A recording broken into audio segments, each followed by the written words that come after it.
Thanks, Lisa. Well, tonight is the team roping event, and earlier today I had a chance to catch up with local team roper Jason Cooper, and he taught me a few tricks.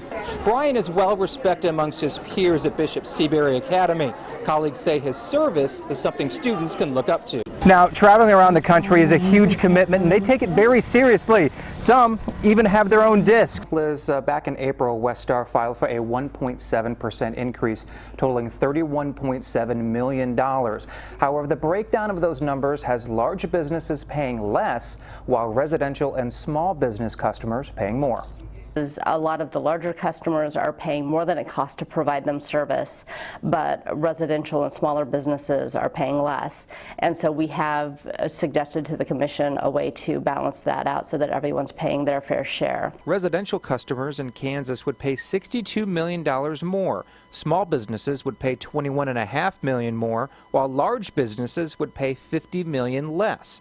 But the Citizens Utility Ratepayer Board is not yet sold on Westar's models. The interesting thing is if you look back in 2008 and you look at even the Kansas Corporation Commission staff's testimony, residential and small business customers were paying more than their fair share based on the models at that time. Westar says new Environmental Protection Agency regulations are the reason for the latest rate increase. Those are things that we do have to do to stay in business. We have to make sure that we're meeting emission standards and making the air cleaner. However, some say enough is enough. Westar's had 18 increases in 3.5 years, $467 million that is no longer in the economy that was there 4 years ago.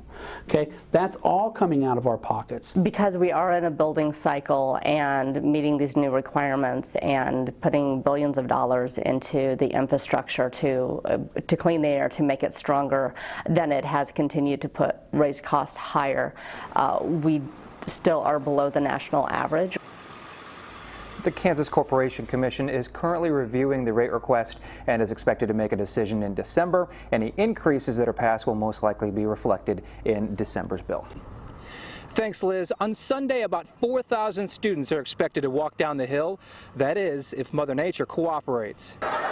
This is what KU is hoping for on Sunday. This is a great weekend, and people come in with celebrations in mind. But weather could be an issue. Thunderstorms are a possibility on graduation day. If there is severe weather or obviously a severe weather warning, we will postpone. We can't have people out in unsafe weather. But if it's raining and not severe weather, we will proceed. If severe weather lasts all day, the ceremony will be canceled because no indoor venue could hold the amount of people expected to attend. Our largest facility indoors would be Allen Fieldhouse, and that doesn't even hold a third of what the stadium holds, so we just don't have a way to do that. Regardless, optimism is high, but planning just in case. I heard it's supposed to rain a little bit, but my fingers are crossed. You never know, Kansas weather can be a little unpredictable, so I'm hoping for the best. Obviously, our preference is that everything go off as planned, and we're making every effort to ensure that we can do that. The university says they'll make a decision by 9 o'clock Sunday morning if the ceremony will be postponed. All we can do now is watch and wait. In Lawrence, Chris Bacon, 6 News. The recent drought has kept Clinton Lake's water levels below average for a number of months, but after this week's rain, things are looking a little better. Flowing water, a rare sight at this inlet to Clinton Lake. Before, this was just all mud flats and sand and silt. There was just a very narrow channel of water coming into the lake. Sue Garrett with the U.S. Army Corps of Engineers says the heavy rain last night and earlier this week has helped. We got a good 2-inch rain on Monday, and by the next day the lake had come up a half a foot. Today we have risen already, the last 4 or 5 hours, another half a foot. Drought conditions caused the lake to be about 3.5 feet below average last week, affecting the local beaches.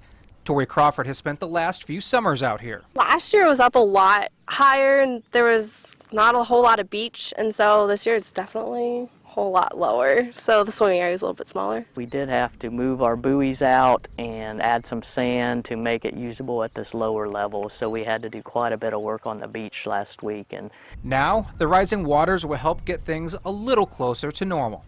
We're seeing a much nicer lake level for people who like to boat and fish and camp and swim. Now the lake is still about 2.5 feet below normal. The Army Corps of Engineers are hoping for more rainy weeks like we just had. Reporting from Clinton Lake, Chris Bacon, 6 News.